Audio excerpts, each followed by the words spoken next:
French President Emmanuel Macron surprised many by announcing that France will withdraw its military from Niger. This comes after a hostage crisis involving Niger's elected president and represents a major change in France's African policy.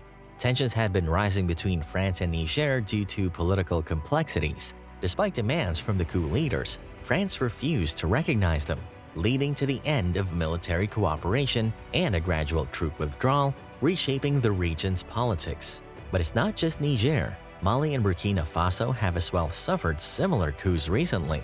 So extrapolating this pattern, people wonder, will Africa be able to push France's influence away? Will this push for independence bring stability or chaos to the region? Historically, as the French Empire expanded in Africa, it sought to monopolize trade and production.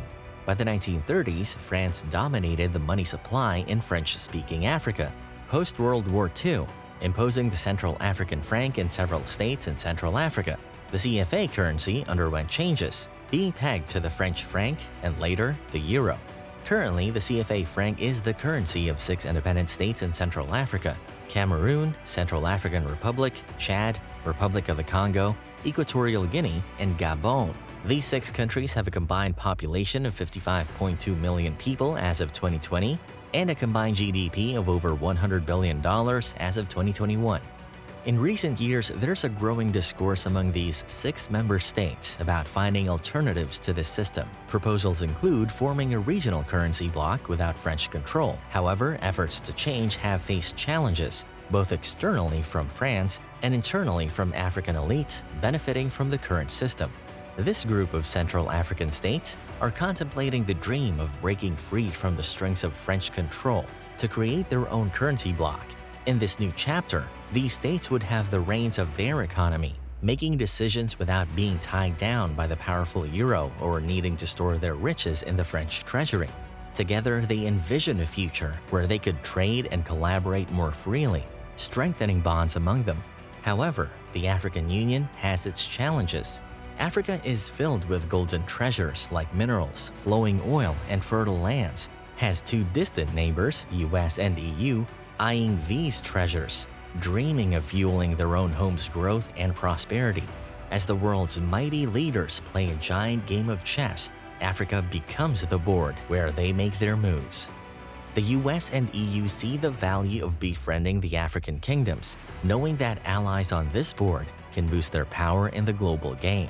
The challenges are internal too.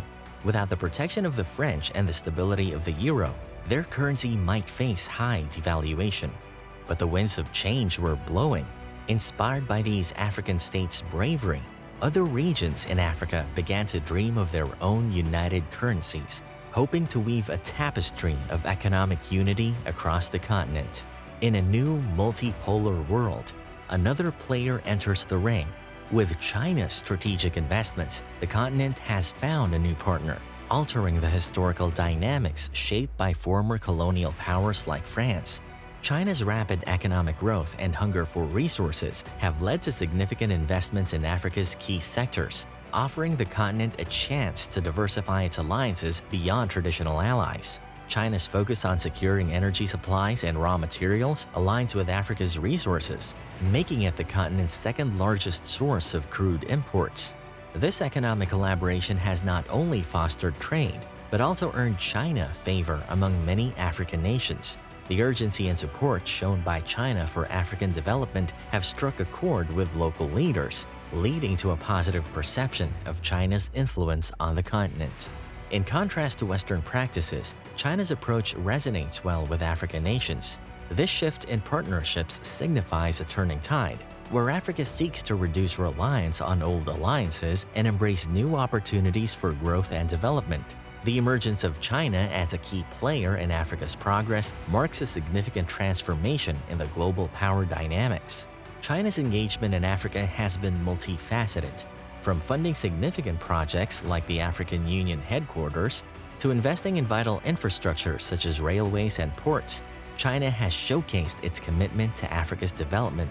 So each day, African countries are becoming closer to China, which worries the United States and other Western nations. The West is trying to win Africa's favor by offering business deals, supporting democratic values, and showcasing their big markets.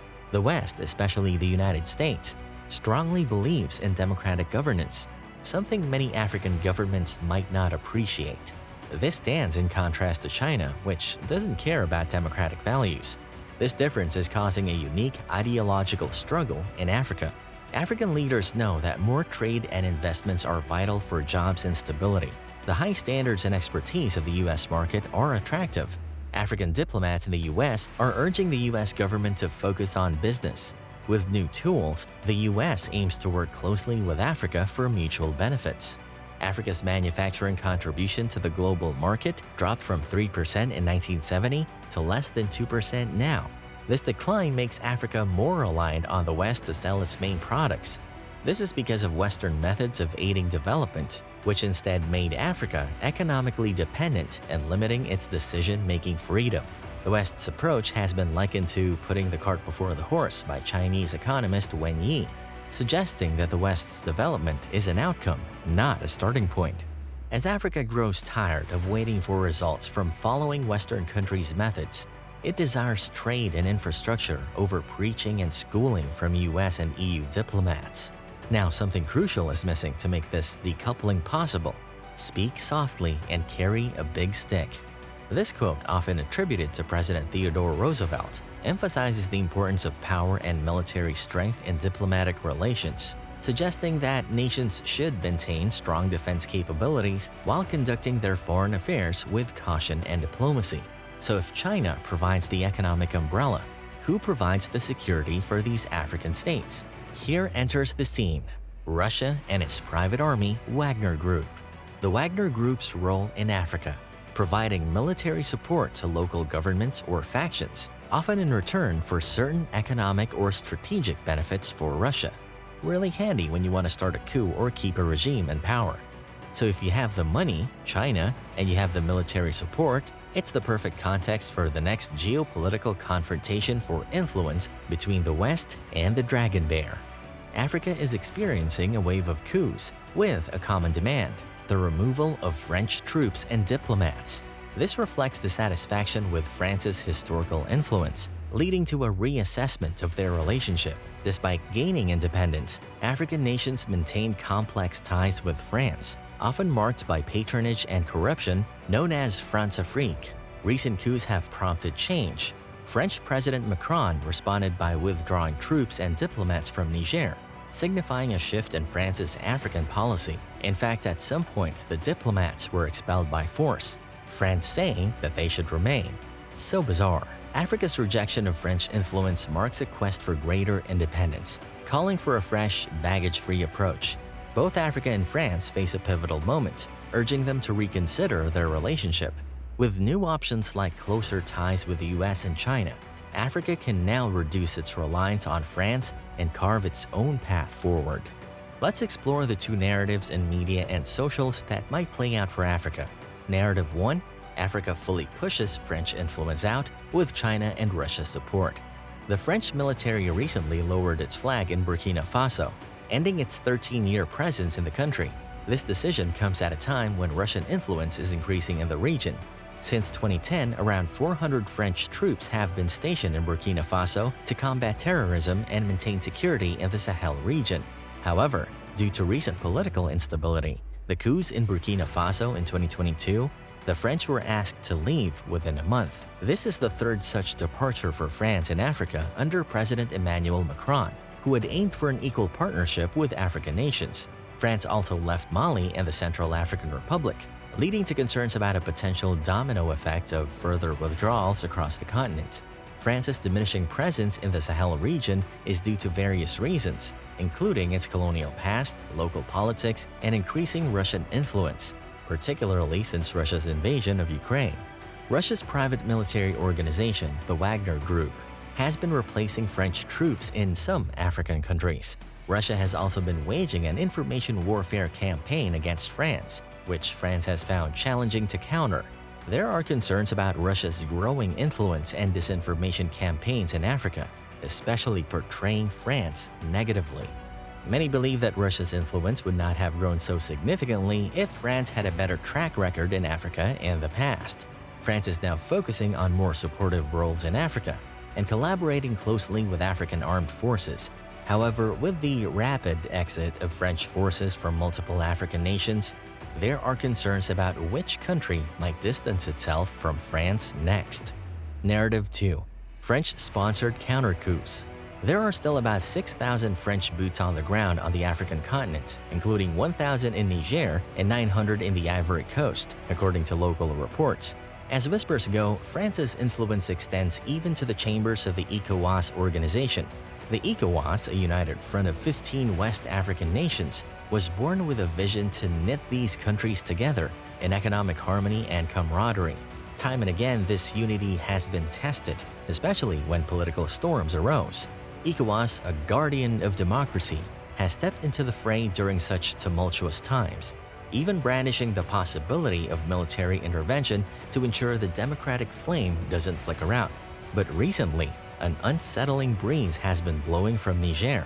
The nation's military leaders murmur of a looming shadow: France, possibly gearing up for a military intervention, especially after the political upheaval in July.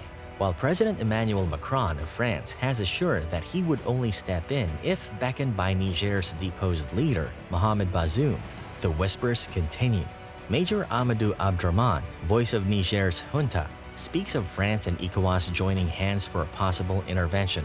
He casts a wary eye on France, accusing them of mobilizing forces across various ECOWAS territories. Yet Macron, ever the diplomat, has clarified that any French movements would be in harmony with Bazoum's wishes. He has also expressed unwavering support for ECOWAS's vision, including the possibility of a military intervention to see Bazoum reinstated.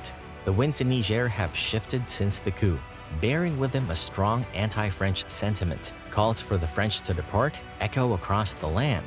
Yet history reminds us that Niger and France once stood shoulder to shoulder against jihadist threats in the Sahel region. Despite rumors of French military assets being spotted in nations like Ivory Coast, Senegal, and Benin, no solid proof has emerged. Meanwhile, a French military voice shares that their presence in Niger has dwindled to less than 1,500, with all operations coming to a standstill post-coup.